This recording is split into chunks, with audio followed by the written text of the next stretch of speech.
Greetings, friends. Saludos, amigos. Una de las verdades más solemnes y a la vez más maravillosas reveladas en la Biblia es la de la segunda venida de Cristo. Durante siglos la gente ha anhelado y esperado el día glorioso en que Jesús vendrá a llevarnos a casa para vivir con Él para siempre. Desde que Adán y Eva tuvieron que abandonar su hogar jardín, los hijos de la fe han esperado la venida del prometido para romper el poder destructor y traerlos de regreso al paraíso perdido. Las Escrituras registran esta bendita esperanza desde los primeros días de la historia de esta tierra. El profeta Enoc, que era solo la séptima generación desde Adán, declaró: «He aquí vino el Señor con sus santas decenas de millares para hacer juicio contra todos». El patriarca Job exclamó: «Yo sé que mi Redentor vive, y al fin se levantará sobre el polvo. En mi carne he de ver a Dios, al cual veré por mí mismo, y mis ojos lo verán, aunque mi corazón desfallece dentro de mí». Los poetas y profetas de toda la Biblia han proclamado la llegada de ese gran día, que ha sido la esperanza de los verdaderos seguidores de Dios a lo largo de los siglos. La promesa de despedida de Jesús a sus discípulos, dada a través de los ángeles mensajeros, los llenó de esperanza. «Este mismo Jesús», dijo el ángel, «que ha sido tomado de vosotros al cielo, así vendrá como le habéis visto ir al cielo». Esta promesa fue dada nuevamente por Jesús mismo al apóstol Juan mientras estaba exiliado en la isla rocosa de Patmos. «Ciertamente vengo en breve». Esta es la esperanza a la que se aferraron los mártires cuando dieron testimonio de la verdad con su propia sangre. Muchos reformadores, incluidos Martín Lutero, Melanchthon, Calvino, Knox, Latimer y muchos más, buscaron por fe el regreso del Señor. Al considerar la profecía bíblica, no solo nos dice la forma en que Cristo regresará, sino que también presenta señales que nos indican cuándo está cerca su venida. Jesús dijo en Lucas 21, 25 al 28, «Entonces habrá señales en el sol, en la luna y en las estrellas. Y en la tierra angustia de las gentes, confundidas a causa del bramido del mar y de las olas, desfalleciendo los hombres por el temor y la expectación de las cosas que sobrevendrán en la tierra. Porque las potencias de los cielos serán conmovidas. Entonces verán al Hijo del Hombre que vendrá en una nube con poder y gran gloria. Cuando estas cosas comiencen a suceder, erguíos, levantad vuestra cabeza, porque vuestra redención está cerca». Se nos dan más detalles en Marcos 13, versículos 24 al 25, donde leemos: «El sol se oscurecerá y la luna no dará su resplandor, y las estrellas caerán del cielo, y las potencias que están en los cielos serán conmovidas». Y en Apocalipsis 6, versículo 12, «Y he aquí hubo un gran terremoto, y el sol se puso negro como tela de silicio, y la luna se volvió toda como sangre». Amigos, estas señales proféticas se han cumplido de la manera más profunda, y a lo largo de 2 videos veremos su cumplimiento con más detalle. Hoy consideraremos el cumplimiento de la profecía sobre el terrible terremoto que indica la cercanía del regreso de Cristo. El terremoto más terrible jamás registrado ocurrió en el año 1755. Aunque comúnmente se le conoce como el terremoto de Lisboa, se extendió por la mayor parte de Europa, África y América. Se sintió en Groenlandia, en las Indias Occidentales, Noruega, Suiza, Gran Bretaña e Irlanda, cubriendo al menos 6 millones de kilómetros cuadrados. En África, el impacto fue casi tan severo como en Europa, donde un pueblo entero que contenía aproximadamente 10,000 personas fue completamente tragado. El mar mismo estaba agitado cuando una gran ola barrió la costa de España y África, engullendo ciudades y causando una gran destrucción. En España y Portugal el terremoto fue especialmente violento. Leemos que en Lisboa se oyó bajo la tierra un ruido de trueno e inmediatamente después una violenta sacudida derribó la mayor parte de la ciudad. Se calcula que 90,000 personas perdieron la vida en aquel aciago día. Si bien el mundo ha experimentado muchos terremotos a lo largo de los años, ninguno ha igualado el alcance y la devastación que provocó el terremoto de Lisboa. Esta es una de las señales proféticas que Jesús ha dado, diciéndonos que la historia de esta tierra está llegando a su fin y que su venida se aproxima. En nuestro próximo video continuaremos viendo las señales predichas por la profecía bíblica y cómo cada una de ellas se cumplió de la manera más dramática. Mientras tanto, los animo a leer el capítulo Heraldos de una nueva era, en el conflicto de los siglos, donde aprenderán más. Si aún no lo ha hecho, lo animo a descargar una copia gratuita de este maravilloso libro en el sitio que aparece en su pantalla. Amigos, creo que Jesús viene muy pronto. Mientras continuamos mirando estas profecías, creo que su corazón se calentará cuando juntos descubramos la cercanía de esta bendita esperanza. Tengamos una palabra de oración juntos ahora mismo. Padre del cielo, gracias por darnos las señales predichas en la Biblia sobre cuál sería la cercanía de la venida de Cristo. Gracias por alertarnos incluso de algo como el gran terremoto de Lisboa, que nos dice que estamos viviendo en los últimos días. Gracias por la promesa de tu segunda venida. Ayúdanos a estar listos cada día. Señor, nos comprometemos ahora como seguidores tuyos a reconciliarnos completamente contigo a través de la sangre de Jesucristo, para que pronto estemos listos para la pronta venida de Jesús. En el nombre de Cristo lo pedimos. Amén.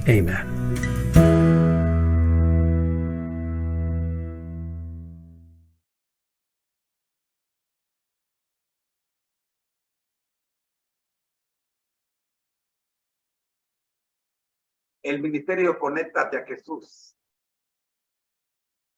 y Seminario Historia Tisu presentan de la serie Feliz para Siempre el tema central: el conflicto de los siglos. Hoy con el capítulo 18 y el apoyo de la verdad ilustrada. Escuchemos. Gracias, Señor, le damos por permitirnos el análisis del capítulo 18 del conflicto de los siglos. Oramos, buen Dios, para que las verdades que hemos de escuchar puedan fortalecer nuestro edificio de la fe, preparándonos para el encuentro con nuestro Dios. Por Jesús. Amén. A Enoc, séptimo descendiente de los que moraran en el Edén, y quien por 3 siglos caminase con su Dios en la tierra, se le permitió contemplar desde lejos la venida del Libertador. He aquí que viene el Señor, con las huestes innumerables de sus santos ángeles, para ejecutar juicio sobre todos. El patriarca Job exclamó con confianza inquebrantable: Yo sé que mi Redentor vive, y que en lo venidero ha de levantarse sobre la tierra. Aún desde mi carne he de ver a Dios, a quien yo tengo de ver por mí mismo, y mis ojos lo mirarán, y ya no como a un extraño. El salmista cantó: Alégrense los cielos y gócese la tierra, delante de Jehová, porque viene, sí, porque viene a juzgar la tierra, juzgará al mundo con justicia y a los pueblos con su verdad.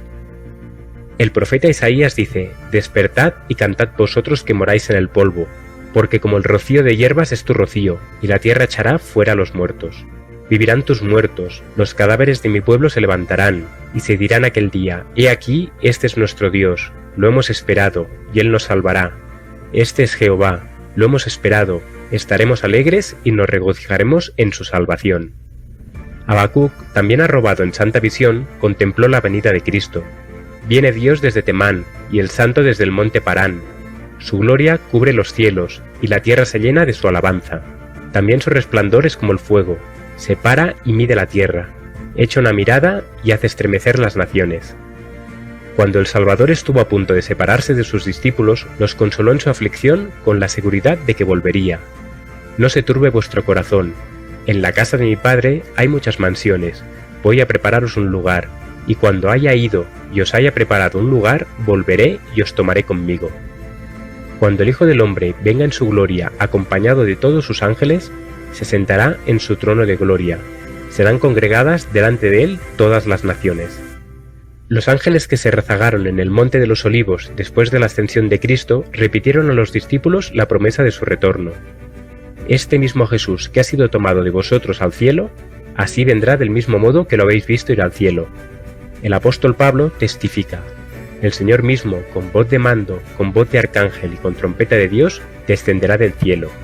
Y el profeta de Patmos dice: he aquí que viene con las nubes y todo ojo lo verá. La venida del Señor ha sido en todo tiempo la esperanza de sus verdaderos seguidores.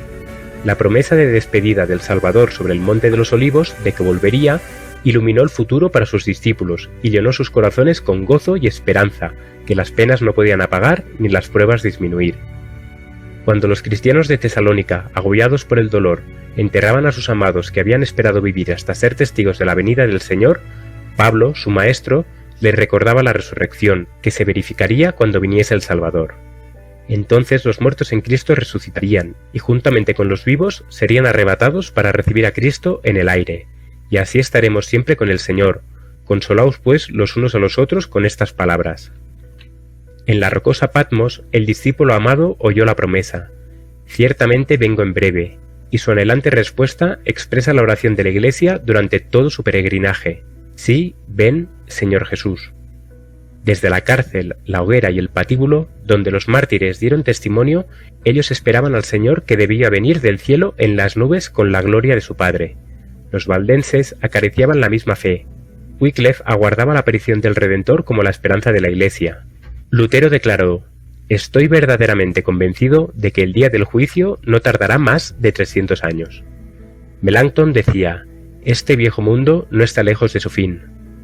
Calvino invitaba a los cristianos a no vacilar y a desear con ardor el día de la venida de Cristo como el más auspicioso de todos los eventos, y declaraba que toda la familia de los fieles siempre mantiene en vista ese día. Knox, el reformador escocés, decía: ¿no llevó el Señor Jesús nuestra carne al cielo? ¿Y no ha de regresar? Sabemos que volverá, y esto con prontitud. Ridley y Latimer, que dieron su vida por la verdad, esperaban con fe la venida del Señor. Ridley escribió: el mundo llega sin duda a su fin, así lo creo y por eso lo digo. Con Juan, el siervo de Dios, clamemos en nuestros corazones a nuestro Cristo Salvador: ven, Señor Jesús, ven. Baxter decía: los pensamientos de la venida del Señor son los más dulces y gozosos para mí. Si la muerte es el último enemigo que ha de ser destruido en la resurrección, podemos imaginarnos con cuánto ardor los creyentes esperarían y orarían por la segunda venida de Cristo, cuando esta completa y definitiva victoria sea alcanzada. Ese es el día que todos los creyentes deberían desear, esperar y aguardar, porque en él se consumará toda la obra de su redención, todos los deseos y esfuerzos de sus almas. Apresura, oh Señor, ese día bendito. Tal fue la esperanza de la Iglesia apostólica, la de la Iglesia del desierto y la de los reformadores. Las profecías no solo predecían cómo se produciría la venida de Cristo y su objetivo, sino también las señales por medio de las cuales los hombres sabrían que estaría cerca. Jesús dijo: habrá señales en el cielo, en la luna y en las estrellas. El sol se oscurecerá, y la luna no dará su resplandor, y las estrellas caerán del cielo, y las potencias que están en los cielos serán conmovidas. Entonces verán al Hijo del Hombre que vendrá en las nubes con gran poder y gloria. Abarcó por lo menos 10 millones de kilómetros cuadrados. La conmoción fue casi tan violenta en África como en Europa, pero fue en España y Portugal donde la sacudida alcanzó su mayor violencia.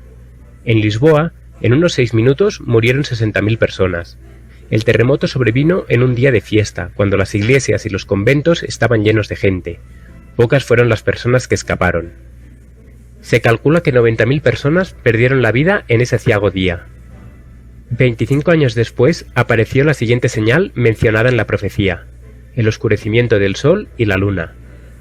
En su conversación con sus discípulos en el Monte de los Olivos, después de describir el largo periodo de prueba para la Iglesia, los 1260 años de persecución papal y cerca de los cuales él había prometido que su tribulación sería cortada, el Salvador mencionó ciertos eventos que precederían a su venida y fijó el tiempo en que se presenciaría el primero de estos al decir: en aquellos días, después de aquella tribulación, el sol se oscurecerá y la luna no dará su resplandor. Los 1260 días o años terminaron en 1798. La persecución había cesado casi por completo desde hacía un cuarto de siglo. Después de esta persecución, según las palabras de Cristo, el sol se oscurecería, y el 19 de mayo de 1780 se cumplió esta profecía. El día oscuro, el más inerrable oscurecimiento de todo el cielo y la atmósfera visibles en Nueva Inglaterra. A eso de las 9 de la mañana, un denso nubarrón negro se extendió por todo el firmamento e hizo tan oscuro el día como suele serlo en verano a las 9 de la noche. La oscuridad alcanzó su mayor densidad poco después de las 11 de la mañana. En la mayor parte del país fue tanta la oscuridad durante el día que la gente no podía decir qué hora era ni por reloj de bolsillo ni por reloj de pared. Tampoco podía comer o atender los quehaceres domésticos sin las velas prendidas. La intensa oscuridad del día fue seguida 1 o 2 horas antes del ocaso por un cielo diáfano. Apareció el sol y después de la puesta del sol las nubes volvieron a apiñarse y oscureció muy rápido. La oscuridad de la noche no fue menos extraña y terrorífica que la del día. Un testigo ocular en la escena dice: en ese momento no pude sustraerme a la idea de que si todos los cuerpos luminosos del universo hubiesen quedado envueltos en una sombra impenetrable o suprimidos por completo, las tinieblas no podrían haber sido más intensas.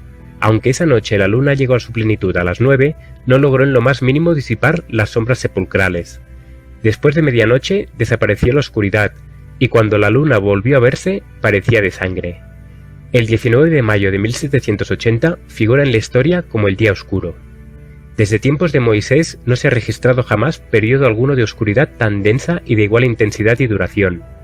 La descripción que de este evento han hecho los historiadores no es más que un eco de las palabras del Señor, expresadas por el profeta Joel 2500 años antes de su cumplimiento. El sol se convertirá en tinieblas y la luna en sangre antes que venga el día grande y espantoso de Jehová.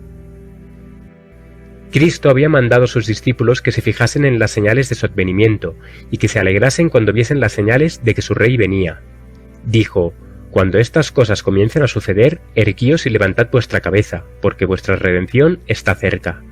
Llamó la atención de sus seguidores a los árboles que brotan en primavera, y dijo: cuando ya brotan, viéndolo, sabéis por vosotros mismos que el verano está cerca. Así también vosotros, cuando veáis que suceden estas cosas, sabed que está cerca el reino de Dios. Pero a medida que el espíritu de humildad y devoción en la Iglesia fue dando lugar al orgullo y el formalismo, se enfriaron el amor a Cristo y la fe en su venida. Absorbido por la mundanalidad y la búsqueda de placeres, el profeso pueblo de Dios fue quedando ciego a las instrucciones del Señor concernientes a las señales de su regreso. La doctrina de la segunda venida había sido descuidada. Los pasajes de las Escrituras que se refieren a ella fueron oscurecidos por falsas interpretaciones, hasta quedar ignorados y olvidados casi por completo. Tal fue el caso especialmente en las iglesias de Norteamérica. La libertad y comodidad, el deseo ambicioso de riquezas y lujos, el frenético correr tras la popularidad, indujo a los hombres a concentrar sus intereses y esperanzas en las cosas de esta vida, y a posponer para el futuro lejano el día solemne en que el presente estado de cosas habrá de terminar. Cuando el Salvador dirigió la atención de sus seguidores hacia las señales de su regreso, predijo el estado de apostasía que existiría precisamente antes de su segundo advenimiento. Habría, como en los días de Noé, actividad y agitación en los negocios mundanos y la búsqueda de placeres, comprar, vender, edificar, casarse y darse en casamiento, olvidándose entre tanto de Dios y de la vida futura.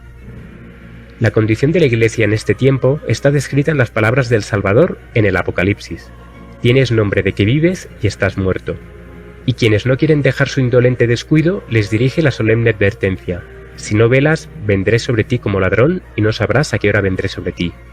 Era necesario despertar a los hombres y hacerles sentir su peligro para inducirlos a prepararse para los solemnes eventos relacionados con el fin del tiempo de gracia. El profeta de Dios declara: grande es el día de Jehová y muy terrible. ¿Quién podrá soportarlo? A los que han quebrantado sus pactos y apresurado tras otro Dios, y han encubierto la iniquidad en sus corazones y amando las sendas de injusticia, el día del Señor será tinieblas y no luz, oscuridad que no tiene resplandor.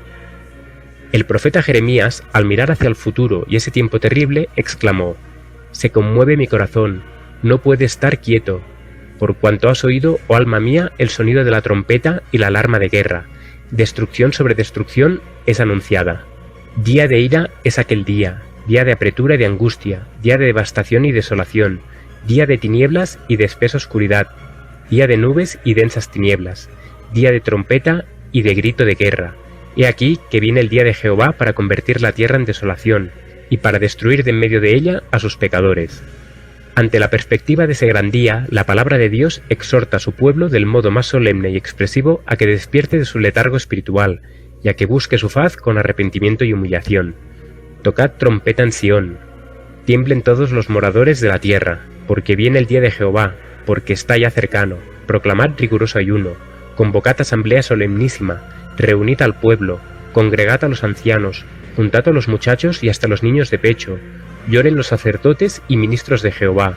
Volveos a mí de todo vuestro corazón, con ayuno también, y con llanto, y con lamentos. Rasgad vuestros corazones y no vuestros vestidos, y volveos a Jehová vuestro Dios, porque Él es clemente y compasivo, lento en iras y grande en misericordias. Debía realizarse una gran obra de reforma para preparar a un pueblo que pudiese subsistir en el día de Dios. El Señor vio que muchos de los que profesaban pertenecer a su pueblo no edificaban para la eternidad, y en su misericordia iba a enviar una advertencia para despertarlos de su estupor e inducirlos a prepararse para la venida del Señor. La primera de esas advertencias anuncia el juicio inminente. El profeta vio un ángel volando en medio del cielo, teniendo un evangelio eterno para anunciar a los que habitan sobre la tierra, y a cada nación, y tribu, y lengua, y pueblo, y dice a gran voz: «Temed a Dios y dadle gloria, porque ha llegado la hora de su juicio, y adorad al que hizo el cielo y la tierra, y el mar y las fuentes de agua». Este mensaje es una parte del evangelio eterno. La obra de predicar el evangelio no ha ido encargada a los ángeles, sino confiada a los hombres. En la dirección de esta obra se han empleado ángeles santos, y ellos tienen a su cargo los grandes movimientos para la salvación de los hombres. Pero la presente proclamación del evangelio es llevada a cabo por los siervos de Cristo en la tierra. Hombres fieles, obedientes a los impulsos del Espíritu de Dios y a las enseñanzas de su palabra, iban a pregonar al mundo esta advertencia.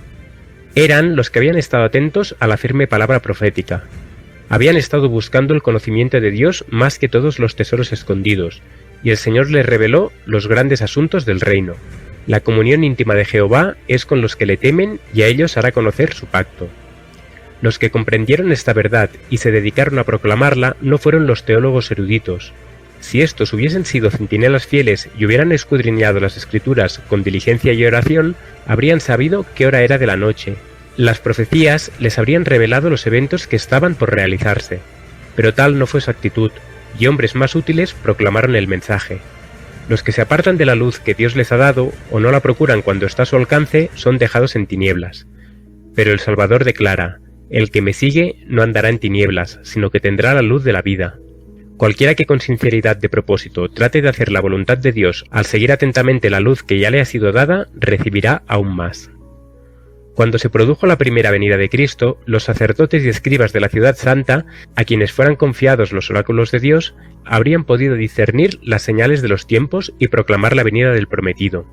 La profecía de Miqueas señalaba el lugar de su advenimiento. Daniel especificaba el tiempo de su advenimiento. Dios había encomendado estas profecías a los dirigentes de Israel. No tenían excusa por no saber que el Mesías estaba a punto de llegar y por no habérselo dicho a la gente. Su ignorancia era resultado del descuido pecaminoso. Absortos en sus luchas ambiciosas por los honores mundanos y el poder, perdieron de vista los honores divinos que el Rey de los cielos les habría ofrecido. Los ancianos de Israel deberían haber estudiado con profundo y reverente interés el lugar, el tiempo y las circunstancias del mayor evento en la historia del mundo, la venida del Hijo de Dios para realizar la redención del hombre. Pero ¿qué vemos en Belén? A dos viajeros cansados que vienen a las colinas de Nazaret y recorren a todo lo largo la angosta calle, en busca de un lugar de descanso y abrigo. Ninguna puerta se abre para recibirlos. Al final encuentran refugio en un miserable cobertizo para el ganado, y allí nace el Salvador del mundo. Los ángeles celestiales habían visto la gloria que el Hijo de Dios compartía con el Padre antes que el mundo existiese, y habían esperado con intenso interés su advenimiento en la tierra como un evento cargado con el mayor gozo para todas las gentes. Un ángel visita la tierra para ver quiénes están preparados para dar la bienvenida a Jesús, pero no puede discernir señal alguna de expectación. No oye ninguna voz de alabanza ni triunfo que anuncie que la venida del Mesías es inminente. El ángel revolotea por un momento sobre la ciudad escogida y el templo donde siglo tras siglo se manifestara la divina presencia, pero allí también se nota la misma indiferencia. Con pompa y orgullo, los sacerdotes ofrecen sacrificios impuros en el templo. Los fariseos hablan a la gente con grandilocuencia o hacen oraciones jactanciosas en las esquinas de las calles. En los palacios de los reyes, en las tertulias de los filósofos, en las escuelas de los rabinos, nadie piensa en el hecho maravilloso que ha llenado todo el cielo de gozo y alabanzas, que el Redentor de los hombres está a punto de hacer su aparición en la tierra. No hay evidencias de que se espera a Cristo. Asombrado, el mensajero celestial está a punto de regresar al cielo, cuando descubre a un grupo de pastores que están cuidando sus rebaños, y que al contemplar el cielo estrellado, meditan en la profecía de un Mesías que debe venir a la tierra, anhelando el advenimiento del Redentor del mundo. Aquí tenemos un grupo de seres humanos preparado para recibir el mensaje celestial, y de pronto aparece el ángel del Señor que proclama las buenas nuevas de gozo. La gloria celestial inunda la llanura. Una multitud de voces entona la antífona que todas las legiones de los rescatados cantarán un día. Gloria en las alturas a Dios, y sobre la tierra paz, entre los hombres buena voluntad. Oh, qué lección encierra este maravilloso relato de Belén, cómo nos advierte a que tengamos cuidado, no sea que por nuestra criminal indiferencia nosotros también fallemos en discernir las señales de los tiempos y por tanto no conozcamos el día de nuestra visitación. En tierras de paganos también había quienes lo esperaban. Eran sabios, ricos y nobles filósofos del Oriente. Observadores de la naturaleza, los magos habían visto a Dios en sus obras. Gracias a las escrituras hebreas, tenían conocimiento de la estrella que debía proceder de Jacob, y con ardiente deseo esperaban la venida del ser que sería no solo la consolación de Israel, sino una luz para iluminar a los gentiles, y salvación hasta el fin de la tierra. Mientras los sacerdotes y rabinos de Jerusalén quedaban envueltos en tinieblas, la estrella enviada del cielo guió a esos gentiles del extranjero al lugar donde el rey acababa de nacer. Es a los que lo esperan para su salvación que Cristo aparecerá por segunda vez sin relación ya con el pecado. Como las nuevas del nacimiento del Salvador, el mensaje de la segunda venida no fue confiado a los líderes religiosos. No habían conservado estos su unión con Dios y habían rehusado la luz divina. Por consiguiente, no se encontraban entre aquellos de quienes hablaba el apóstol Pablo. Pero vosotros, hermanos, no estáis en tinieblas para que ese día os sorprenda como ladrón, pues vosotros sois hijos de la luz e hijos del día. Nosotros no somos de la noche ni de las tinieblas. Los centinelas apostados sobre los muros de Sion debieran haber sido los primeros en atrapar al vuelo las buenas nuevas del advenimiento del Salvador, pero en vez de eso estaban cómodos, soñando sueños de paz y seguridad, mientras la gente dormía en sus pecados. Jesús vio a su iglesia, semejante a la higuera estéril, cubierta de hojas de presunción y sin embargo carente de rica fruta. Se observaban con jactancia las formas de la religión, mientras que faltaba el espíritu de verdadera humildad, arrepentimiento y fe. En lugar de las gracias del espíritu, lo que se notaba era orgullo, formalismo, vanagloria, egoísmo y opresión. Era una iglesia apóstata que cerraba sus ojos a las señales de los tiempos. Dios no los había abandonado ni había dejado de serles fiel, pero ellos se alejaron de él y se apartaron de su amor. Como se negaran a satisfacer las condiciones, tampoco las promesas divinas se cumplieron para ellos. A menos que la Iglesia siga el sendero que le abre la providencia y al aceptar cada rayo de luz cumpla todo deber que le sea revelado, la religión degenerará inevitablemente en la mera observancia de las formas y el espíritu de piedad vital desaparecerá. Dios requiere de su pueblo obras de fe y obediencia, correspondientes con las bendiciones y los privilegios que Él concede. La obediencia requiere un sacrificio e involucra una cruz, y por esto, tanto los profesos discípulos de Cristo que se negaron a recibir la luz del cielo como los judíos de antaño no conocieron el tiempo de su visitación. A causa de su orgullo e incredulidad, el Señor los pasó por alto y reveló su verdad a quienes, cuales pastores de Belén y los magos de Oriente, prestaron atención a toda la luz que habían recibido. Este ministerio se mantiene gracias a tus aportes. Si quieres contribuir, ve a laverdadilustrada.com o a la descripción de este vídeo.